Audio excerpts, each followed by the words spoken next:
Namaste and good evening. Welcome to the Thousand Lights for Peace celebration of Mahatma Gandhi's birthday. This is our 12th annual Thousand Lights for Peace celebration at the Miller Outdoor Theater. It's a beautiful evening here in Houston, Texas. It is my pleasure to introduce our keynote speaker, Reverend Michael Gott, who is the senior pastor at Unity Houston, and he is planning to give the keynote speaker and let us know what inspires him and his connection with Mahatma Gandhi. Well, thank you, Manish. Gandhi is one of my spiritual heroes. He was a man who brought his spiritual principles and embodied them on earth and changed the world. And I think that's what we're all called to do, is to actually put our feet where our faith is. And so I often say that Unity is a Christian church with a Hindu soul.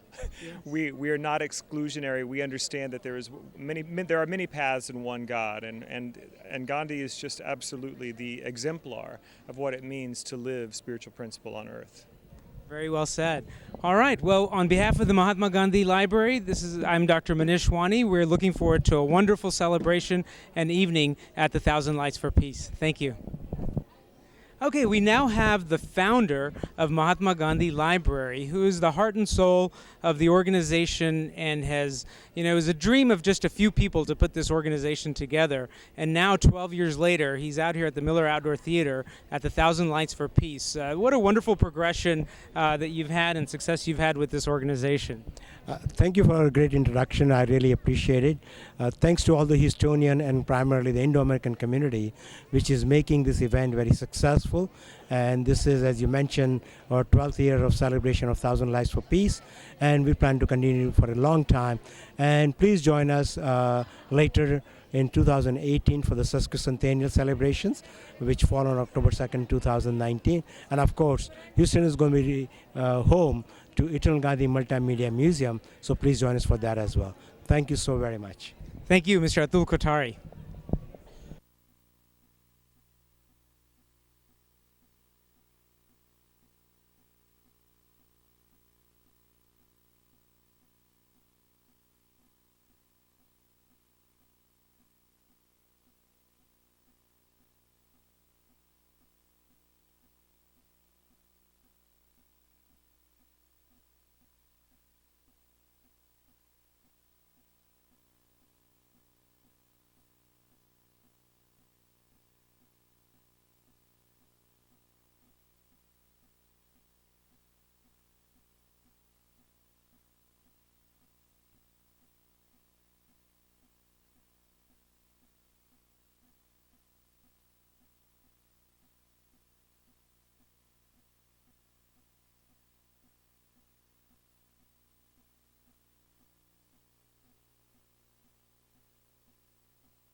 I'm not coming in the way, correct? You can go up.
The hot weather, we cut short the route just a little bit, but still they got, I think, quite a bit of a walk. Okay, thank you very much.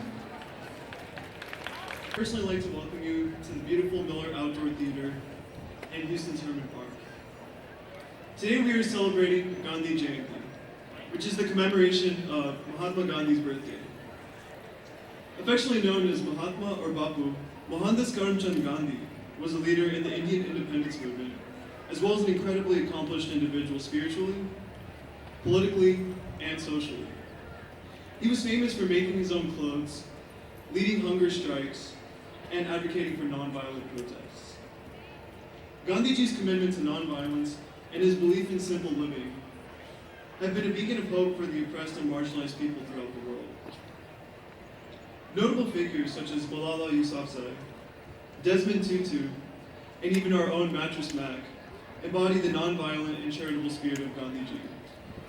Their extraordinary efforts show that the peaceful ideals advocated by Bapu are still very much relevant in today's world.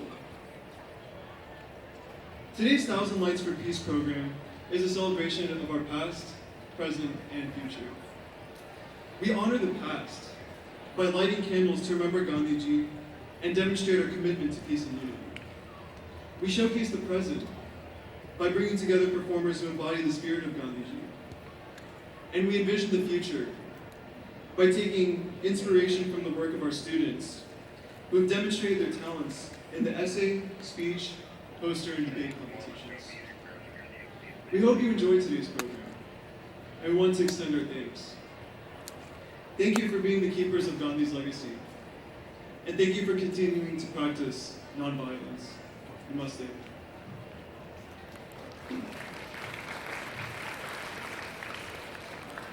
We'll be starting today's program with an invocation. We have two respected community leaders who will be leading the invocation. Acharya Dr. Kavita Vachaknavi from Arya Samaj of Greater Houston, and Reverend Sedo Frankavila, who's a Buddhist monk with the St. Nichiren Buddhist Temple, who has studied with many masters of Buddhism in numerous traditions.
drum.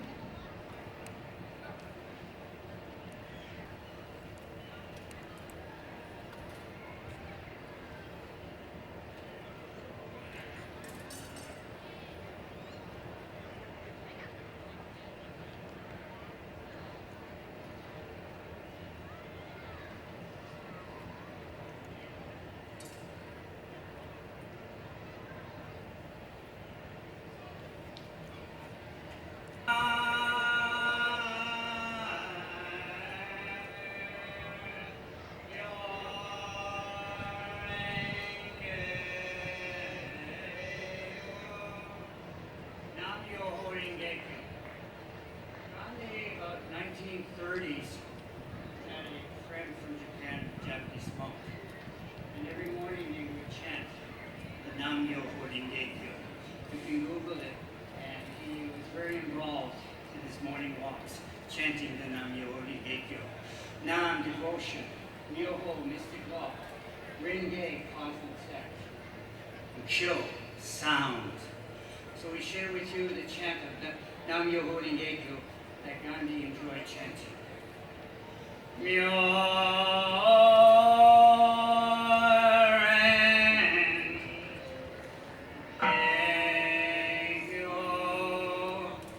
He usually carried a little drum and chanted Nam Myoho Renge Kyo, Nam Myoho Renge Kyo.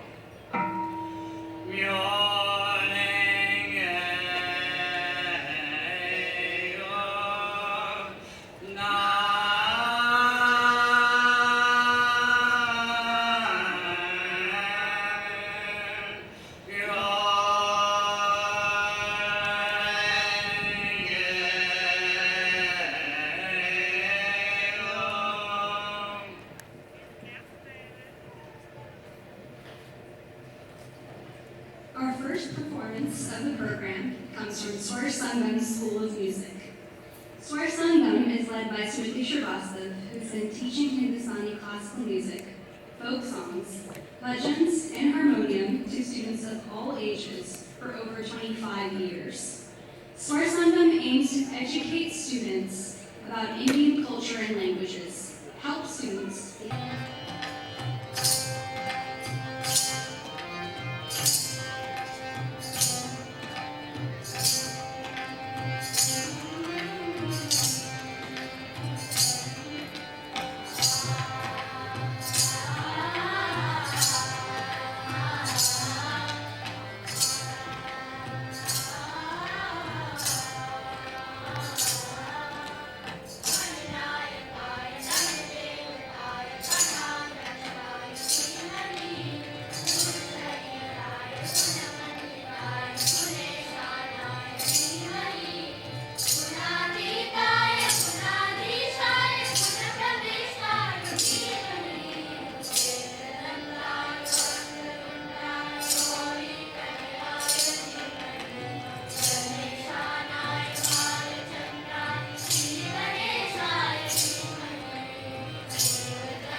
When describing his first case as a young lawyer in the Indian Small Cases Court, he remarked, "I stood up, but my heart sank into my boots. My head was reeling."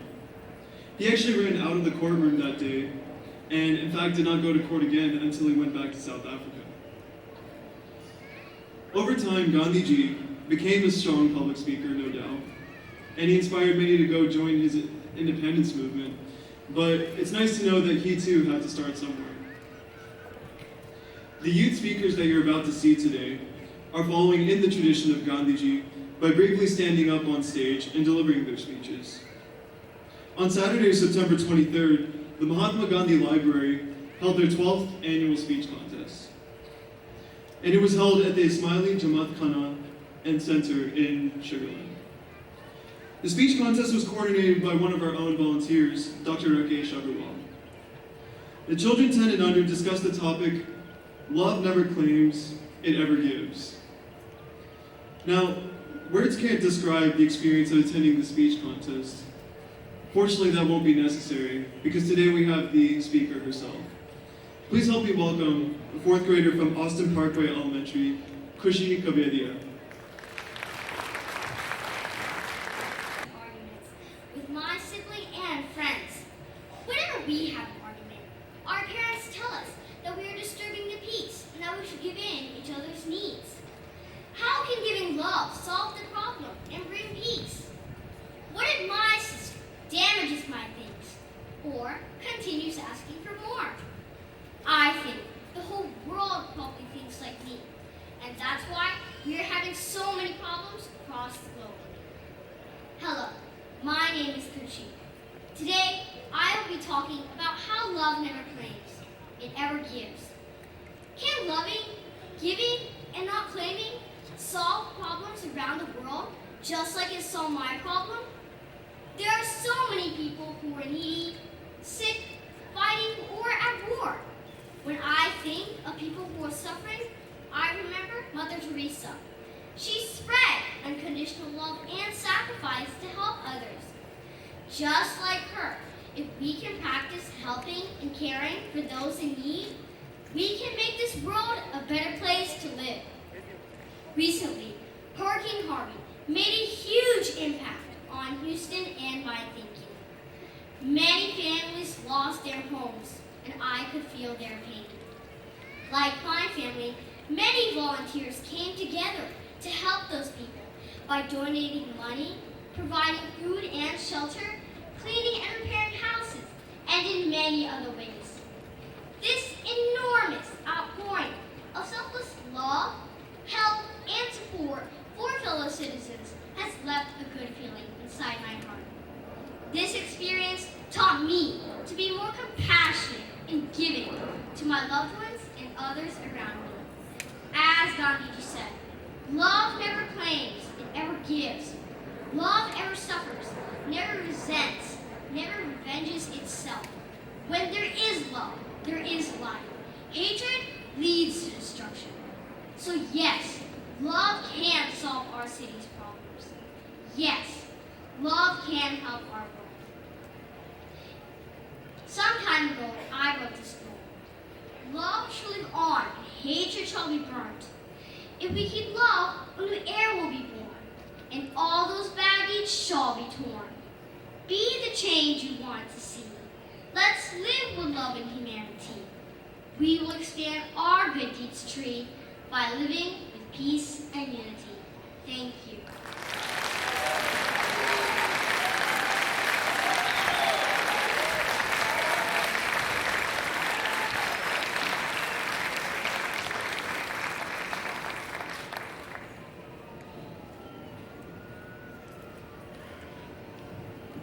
Can we give her one more huge round of applause?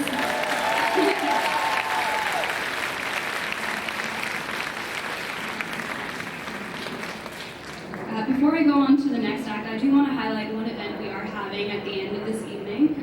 If you haven't heard, we do have a candle lighting ceremony that we traditionally